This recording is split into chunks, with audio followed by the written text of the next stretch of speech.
Well, there's two things I want to say about that. One is that when I talk about this, my concern is that I don't sound like I'm the victim. Because there is a victim. Look, you have leadership, and I like him personally. He's fine. But I don't care about personally. I care about getting the job done. In the next few minutes, you're going to see how one reluctant actor became Trump's worst nightmare. We're talking makeup transformations that'll blow your mind, impressions so good they'll make you do a double take, and Twitter rants that'll have you laughing or crying. But here's the real kicker. We're going to show you how Baldwin's comedy actually changed how people saw the real Trump. Stick around, because this is one wild ride you don't want to miss. Before we move on, I'd like to ask you a small favor. If you appreciate this content, please take a second to like this video and subscribe to the channel. Over 98% of you watch the videos without subscribing. It costs you nothing, but it makes a huge difference to us. So, did you click the subscribe button? Great, thank you so much. Now, back to the video. Picture this: Alec Baldwin, chilling at home, probably binge-watching some trashy reality show when his phone rings. It's SNL, and they've got a crazy idea. They want him to play Trump. You are the host that's hosted the most times on SNL, or is it not anymore? Who takes the cake now? I don't know. That's funny. You guys lobbying. It should be whoever the president hates seeing do it the most, and that's undoubtedly you. I say so. Wouldn't you Baldwin's first response? Nope, not happening. He'd rather get a root canal while listening to Baby Shark on repeat. Yikes. But SNL wouldn't take no for an answer. They kept pushing, and Baldwin kept thinking, do I really want to turn myself into a human Cheeto? It's like they were asking him to willingly step into a spray tan booth gone haywire. Then something clicked in Baldwin's brain. Maybe it was the thought of annoying Trump, or maybe he just realized how much fun it could be to mock the Orange Menace. Whatever it was, Baldwin started to see the potential for some serious comedy gold. It's like he suddenly spotted a big red button labeled Annoy Trump and couldn't resist pushing it. So, Baldwin decided to take the plunge. He described stepping into the makeup chair for the first time as like a scene from a mental hospital. Can you imagine? There he was, getting slathered in orange goop with a team of stylists trying to recreate Trump's unique, hairstyle. It's like they were trying to glue a golden retriever to his head. And then he goes, a fantastic experience. He had no idea what he was doing. He said some very stupid things, like going in for portions and all of the things. He made a lot of bad statements, but he's grossly incompetent. But here's the kicker. Baldwin didn't just stop at the looks.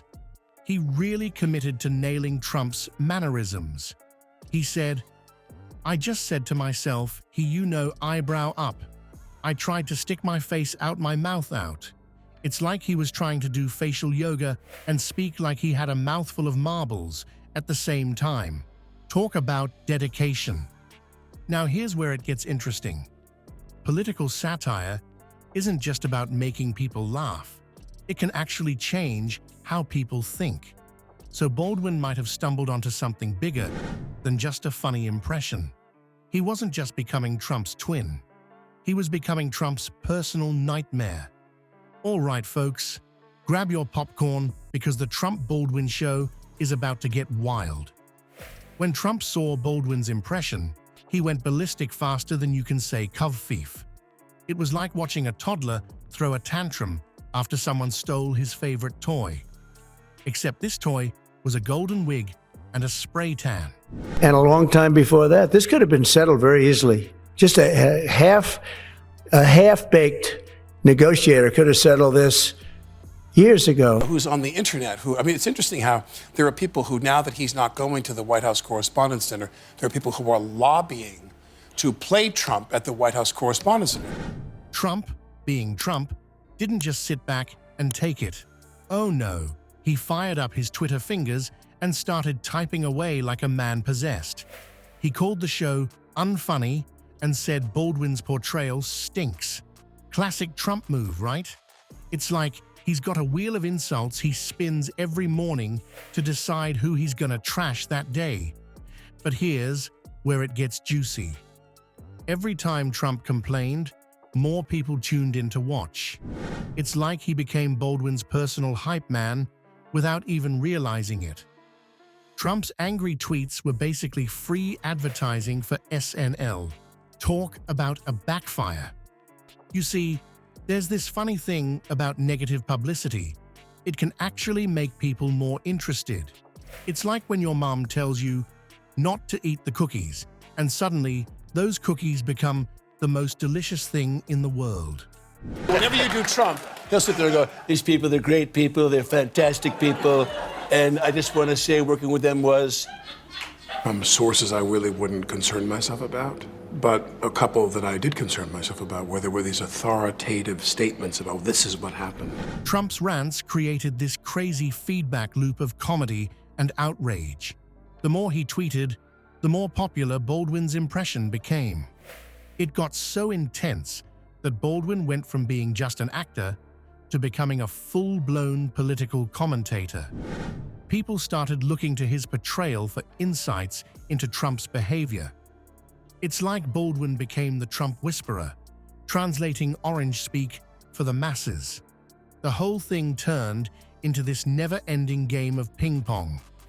Trump would react, Baldwin would impersonate, Trump would react again, and on it went. It was like watching two kids in the backseat of a car, constantly poking each other and yelling, "He started it." You have leadership now that's allowed a war to go on that should have never even happened, even without the United States. Look, we had a president who was grossly incompetent. People don't realize about hosting SNL that you don't really know until you're actually doing it. Just try to become one of them. Become like a member of the company and be ready to make an ass of yourself. But here's the kicker. All this back and forth actually changed how people saw the real Trump. Baldwin's impression became so huge, so influential, that it started shaping public opinion. It's like Baldwin held up a funhouse mirror to Trump, and suddenly, everyone could see the absurdity that was always there.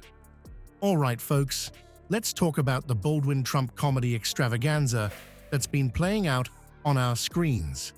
This wasn't just your average late-night laughs.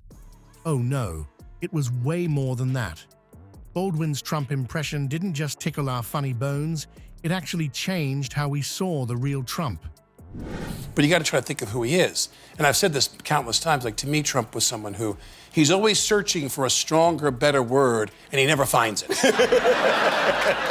Well, I think I'm really disappointed in what's happened. I've been watching this for 3 years. It's a war that would have never happened if I was president. And It's like Baldwin held up a funhouse mirror to America, and we all saw our reflection in Trump's tiny hands.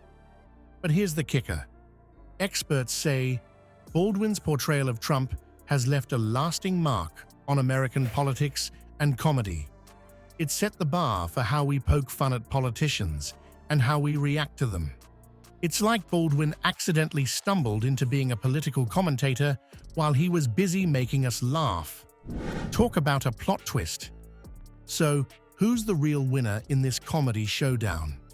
Hint: it's not the guy with the real comb-over. Next time you see a politician doing something ridiculous, just remember, somewhere, Alec Baldwin is probably practicing his pout in the mirror, ready to make America laugh again. And that, my friends, is the power of satire in action.